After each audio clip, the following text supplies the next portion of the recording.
Gözlerimi açmıştım. Koşarak lavaboya gidip elimi yüzüme yıkadım. Bugün çok heyecanlıydım. Çünkü bugün 23 Nisan'dı. Hemen annemi uyandırıp kahvaltı yapmak istiyordum. Annem güzel bir kahvaltı hazırlamıştı. Kahvaltımı yapıp hemen okul kıyafetlerimi giydim.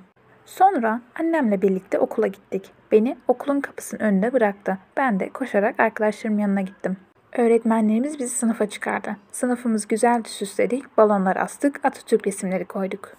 Sonra öğretmenlerimiz bize bugünün önemi hakkında bilgiler verdiler. Sonra müzikler çaldı, danslar edildi ve bütün çocuklar çok mutluydu.